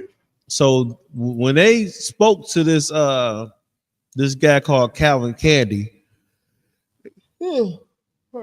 they spoke to Calvin Candy, and was speaking to Calvin Candy. They went to him. They wanted to buy a fighter. They wanted to buy a fighter, a Negro fighter. Well, buying a Negro fighter, right? Calvin Candy was not interested in their deal. But then they told him, like, hey, how about we giving you I think it was like $11,000. And $11,000 during the time of the 1800s was probably equivalent to like maybe $1 million and some change now. Right? But the whole time Django was trying to find his wife. But they had convinced Calvin Candy that they wanted to buy these Negro fighters, right? And Calvin, to get to the gist of it, Calvin Candy wouldn't have even listened to any of their proposals unless they had threw that high dollar amount out to him. And what's saying that is that Cadillac found out that Negroes, because remember, they wouldn't sell the Negroes at first. Cadillac found out that Negroes was paying, and not just Negroes, Black man, Native American man, Hispanic man, was paying up to $300 a piece just to buy a car. So $300 on top of what the car was being sold for, right? So Esau is about them greens. He said these niggas is paying $300 extra, and instead of that going to an average white man, which he was, might as well go to GM. Is that not what it said? Right. Right here it says Drystad found out that blacks were paying white men. You notice it said white men, because white women couldn't buy cars either. This is before the feminist movement, remember? They couldn't drive. They had to sit in the back. So men were paying, you say blacks were paying white men $300 to purchase the cars for them. Drystad urged the executive committee to go after this market.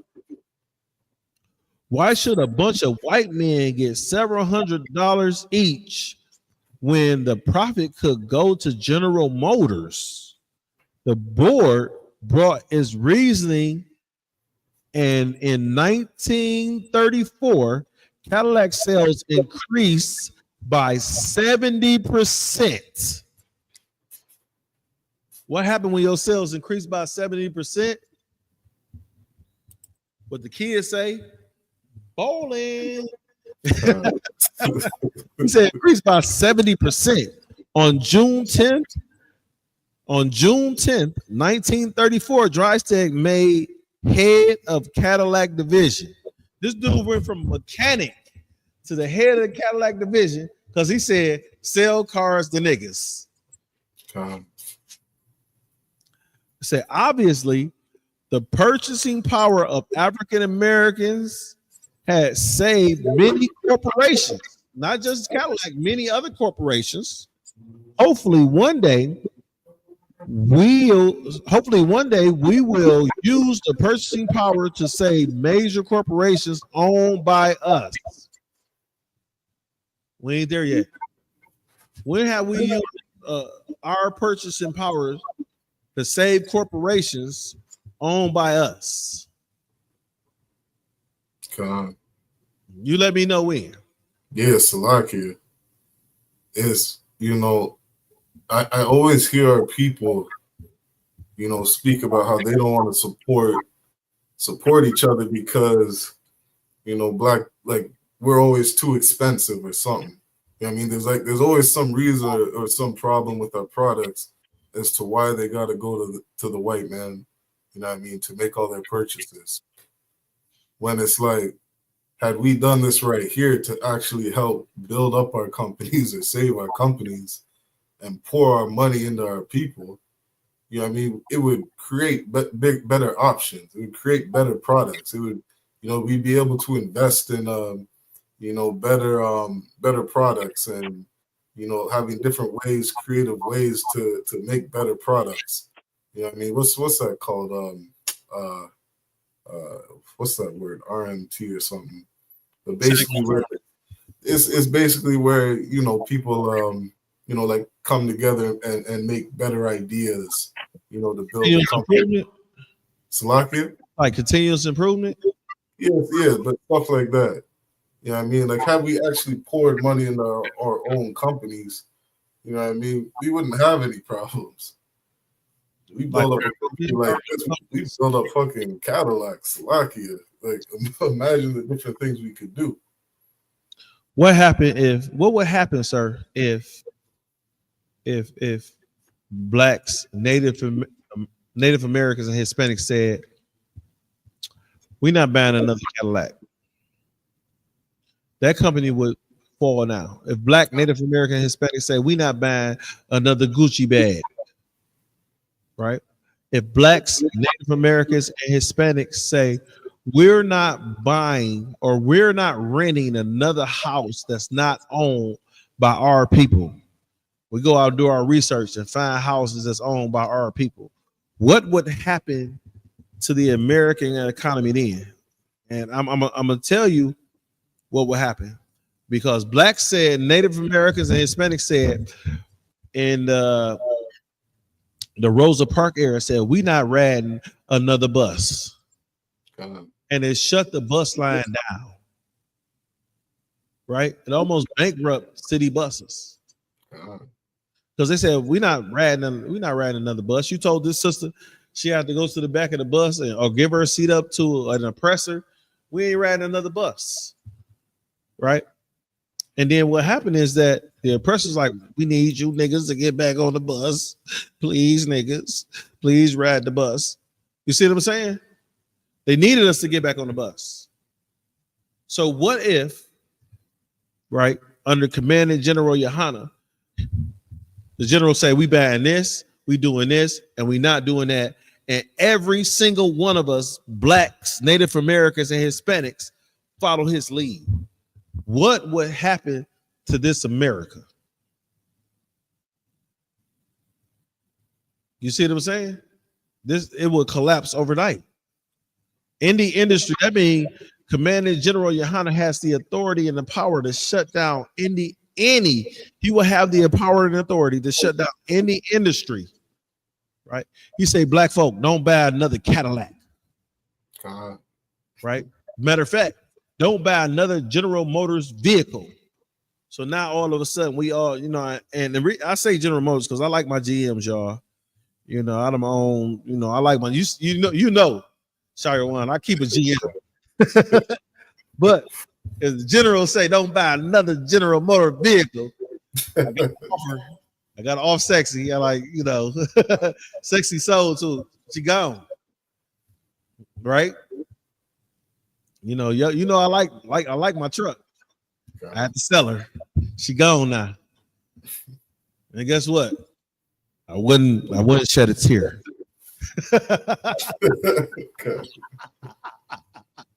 I wouldn't shed a tear.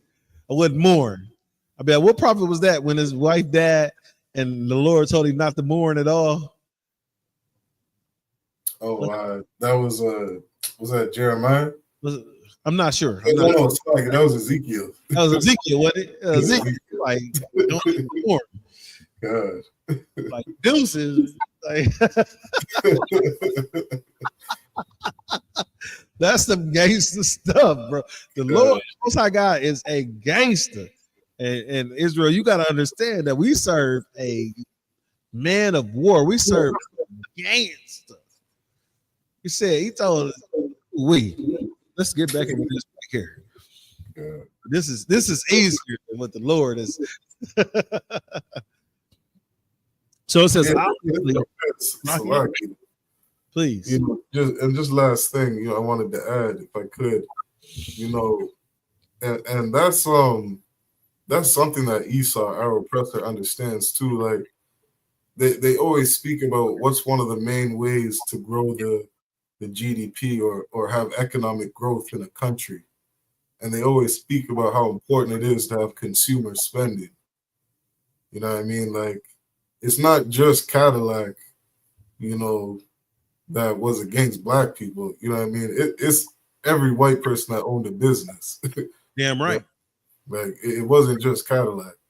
And so they understood, you know what I mean? They understood as a nation, you know, we're going to lose too much money. We're going to lose too much power if we don't, you know, sell to these people that are under us. You know what I mean? So that's something, you know, definitely something for us to understand the power that we have in this place. Salakia.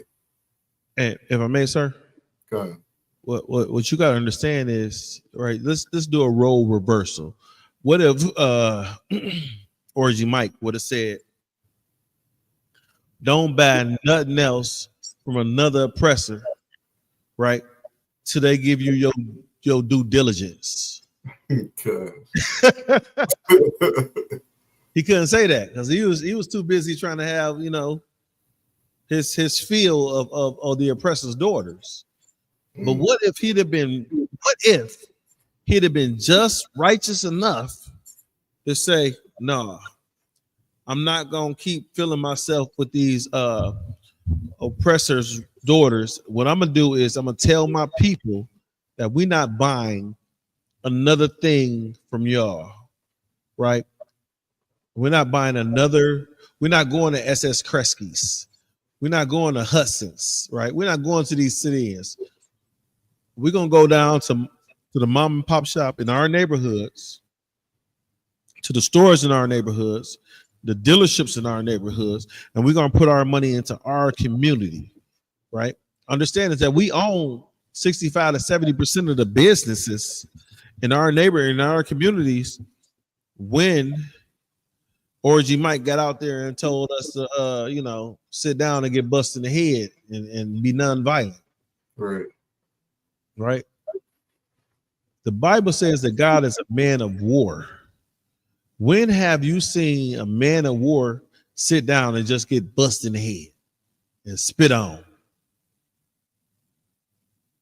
So, you know, he ain't never read this book, or Martin ain't never read this book, sir. He never looked at it and said, you know what?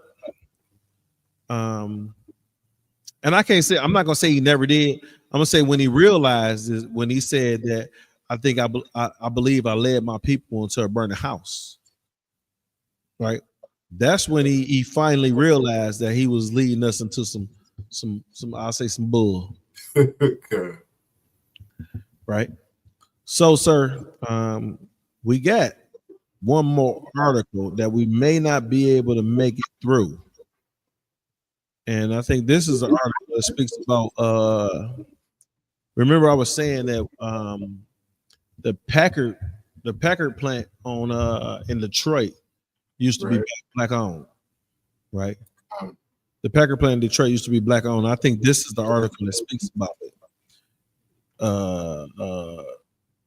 If you don't mind, I can get it started, but we may not be able to make it through the entire article. It may be something we have to bring up again in another time and date. We still got some time, Rock, so let's get to it. We got some time, but at the same time, after we go through this and break it down, we may not be able to complete it. But let's rock it. This article is named, the African American car buyers saved Cadillac in the 1930s. Now, understand, Black man, Native American man, Hispanic man, we done brought out multiple articles to say that it's a possibility. Every one of these articles said that it's a possibility, or was it feasible that you guys saved Cadillac? But by looking at the articles, they read that yes, you did. And what's ironic about this article, it says right at the beginning, it's asking another question. It didn't say you saved Black man, Native American man, Hispanic man. It didn't say you saved Cadillac. It asked the question. It says, did African American car buyers save Cadillac in the 1930s? So they're asking the question as if they're not sure of your buying power.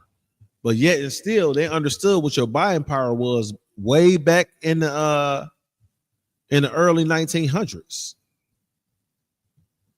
So the article reads, according to Ed Cray, Chrome Colossus in 1932, Cadillac was in danger of being discontinued when a young service manager named Nicholas Drystad crashed at a General Motors executive committee meeting to offer an idea.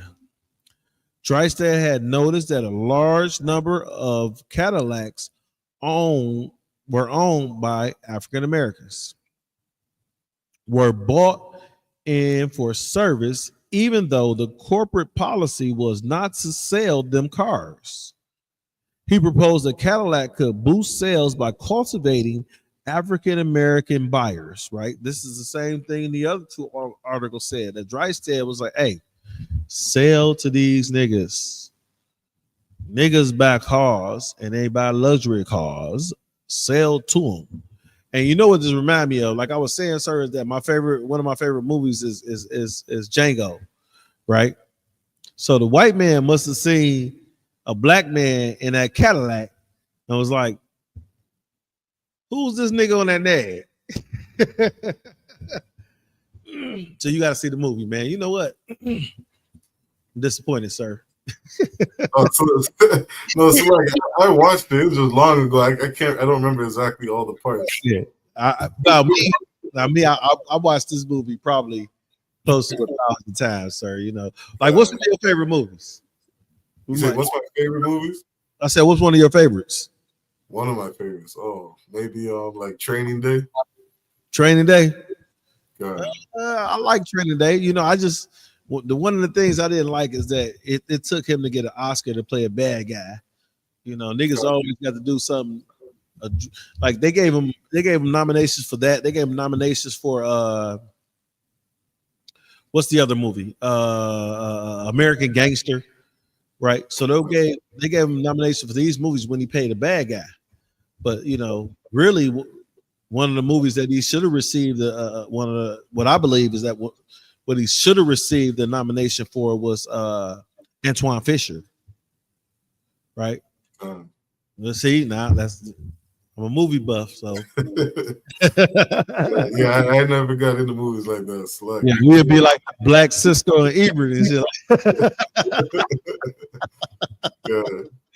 All right, so it says African Americans bought in for service, even though the corporate policy was not to sell them cars. He proposed that Cadillac could boost sales by cultivating African American buyers.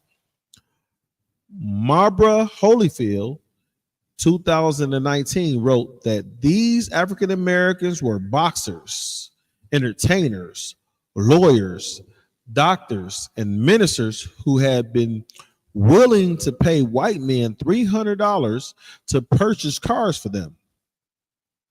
The executive committee gave Drystad 18 months to show what he could do. Now, remember in the other article, he proposed that all he needed was 18 months to show what he could do. This one says they gave him 18 months to see what he could do. Right? His efforts proved so successful that the Cadillac division was soon breaking even, and by 1940s had seen a tenfold increase in sales, according to Clay, 1980. Packard, which then dominated the luxury field, continued to reserve itself old money, land gentry, Cray noted. Thus, Packard went under, while Cadillac proposed as an American symbol and status symbol. Understand is that Packard was a black-owned company. And instead of you niggas supporting a black-owned company, you went out and bought Cadillac, right? You know what that reminds me of, sir? FUBU went under and sold, and we, as black folks, still bought Jabos. When Jabos said, I don't want no nigga in my pants. Remember Jabos? You remember that? The pants? Jabos he don't make his pants for him and Hill Figure said they don't make their pants for black people. I remember Hilfiger saying that. They don't make their pants for black black people. And with them not making their plans for black people, FUBU is no longer around and Hill Figure is blowing up. Damn. And I kind of upset with myself now because I realized I got a Tommy Hilfiger coat. I'm one of those hypocrites, sir. But I got this coat on sale for $30. It was cheap. It was cheap. But if we jump down to did doing the right thing thrive Cadillac sales and growth? It's crazy that they call it a good doing the right thing. Say that again, sir. It's crazy that they call it doing the right thing. Doing the right thing. Anytime you make Esau some money, it's doing the right. You put some money in Esau's pocket, it's doing the right thing. Damn, it's like, it's telling you right here, like how little or how small they think of us. You know what I mean? It kind of reminds me of I don't know if you saw that debate with Captain Zariak. He was debating some Edomite, and he was basically trying to say that plumbing and running water was worth unaliving millions of our ancestors. Oh yeah, I know what you're talking about. He was talking about the basically the coming up of his people was worth the demise of ours. Right. Yeah. You know what I mean? And they're trying to say, like, isn't what we have good enough for you guys? Like, isn't this a better life? Being our servants and our slaves? Isn't this so much better? It's right for us to give you our cars. You know what I mean? Let's help these poor people out and give them our cars, because what would they do without us?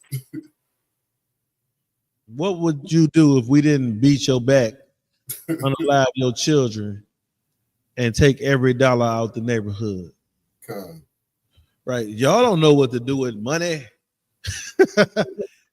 It reminds me of, like, I used to watch Dave Chappelle all the time. God, me too. And Dave Chappelle had a skit where black folk had got reparations. And I'm talking about, like, yeah, I know exactly what you're talking about. they asked Dave Chappelle, was like, what are you going to do with your newfound financial, finances? And Dave Chappelle was like, well, what I'm going to do is I'm going to start a school, and I'm going to give back to my community, and I'm going to try to raise the individuals up. The white lady was like, oh, that's great. He's like, psych, man. Not doing that.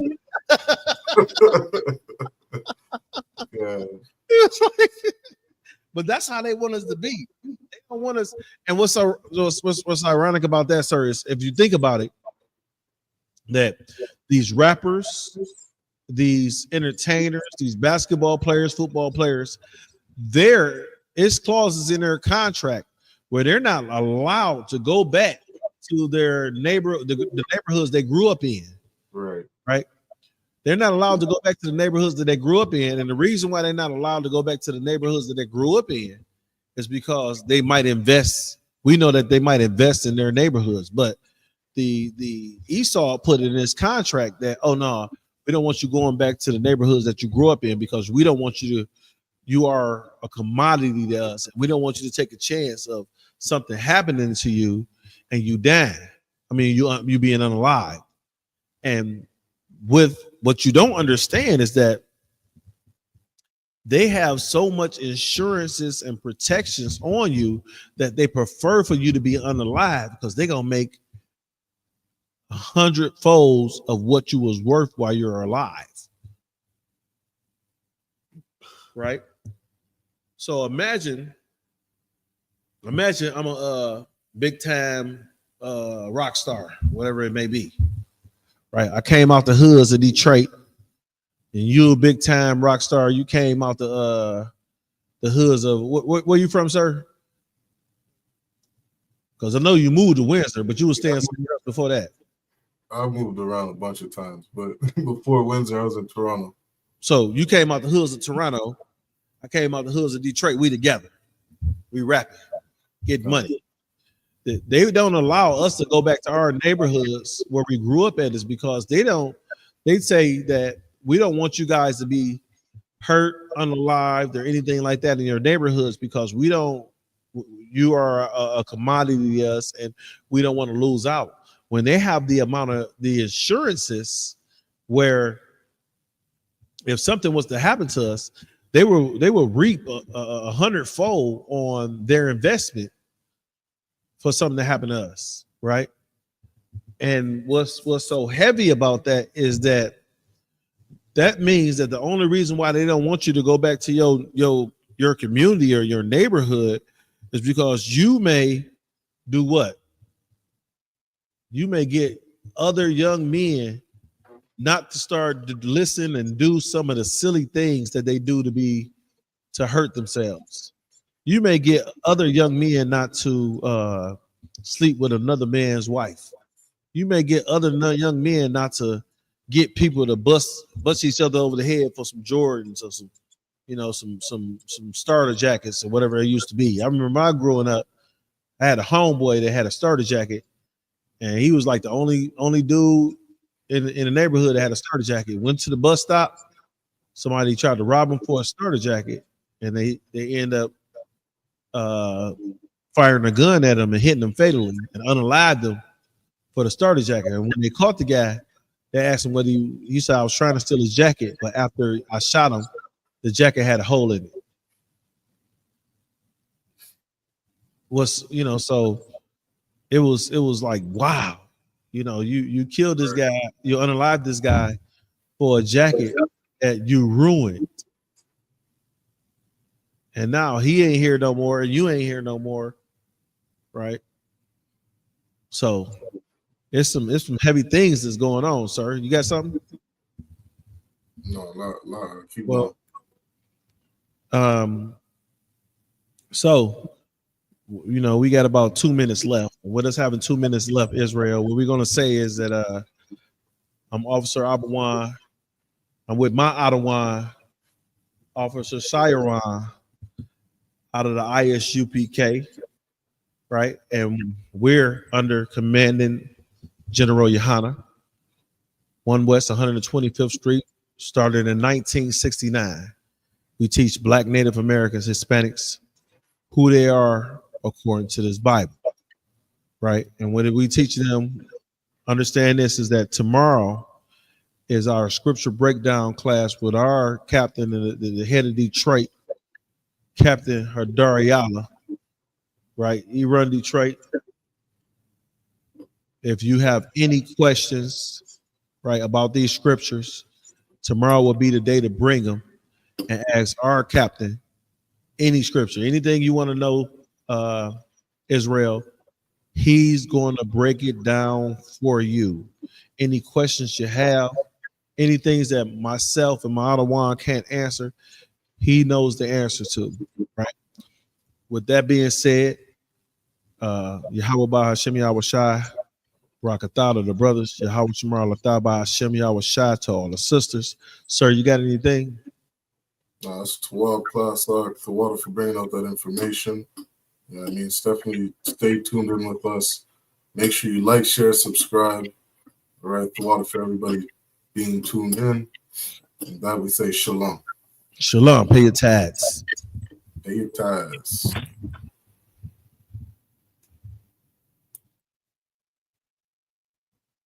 Oh, you could have closed it, sir, couldn't you?